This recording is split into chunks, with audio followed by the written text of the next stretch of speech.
This is Terry, the Director of Real Estate at Quincy Credit Union. Today we're going to be walking through the mortgage process here at Quincy Credit Union.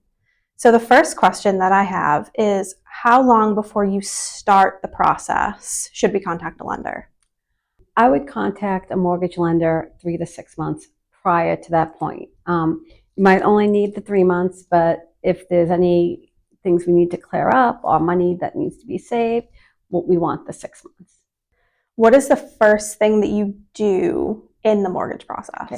So I would say the first thing that you need to do is start our online application. It takes about 15 minutes. It's really easy. You can even do it on your phone. Once you've completed your quick online application, you then have the ability to upload your documents to our website.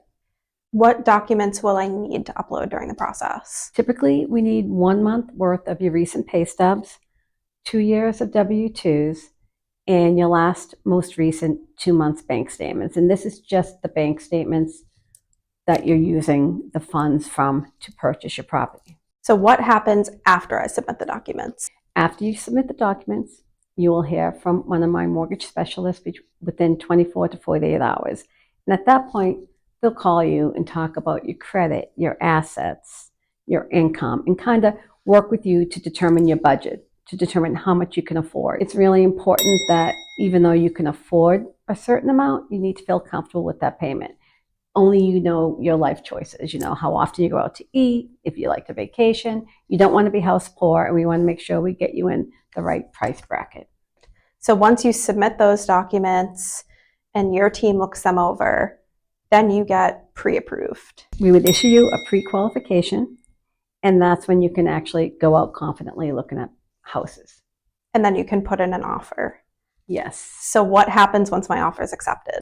Once your offer is accepted, you would contact me immediately. I'll contact your mortgage person immediately, and we would start firming up the details of your mortgage. We'd determine, usually these days, people are doing a 30-year mortgage.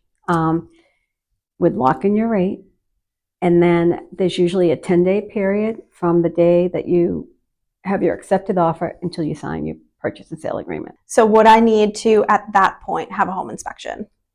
Yes. So when you place your offer, sometimes it will say, my offer is contingent upon a satisfactory home inspection. After your offer is accepted, you get your home inspection done. Assuming all goes well, you sign the purchase and sale agreement.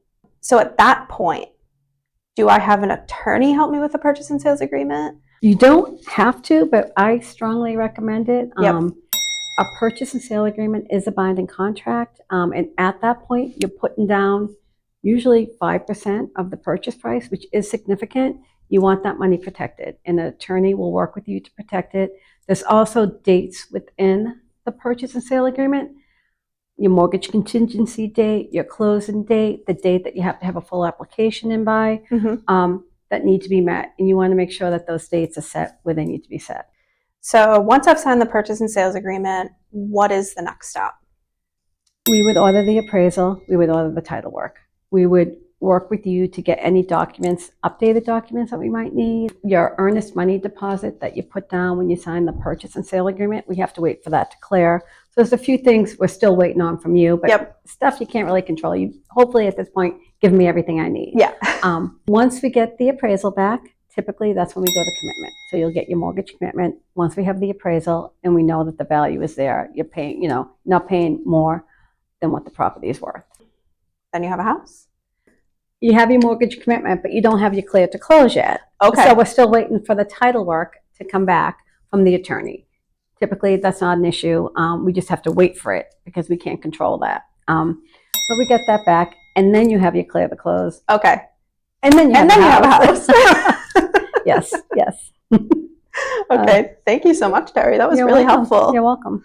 If you have a question for Terry about mortgages or a general question for QCU, drop them in the comments.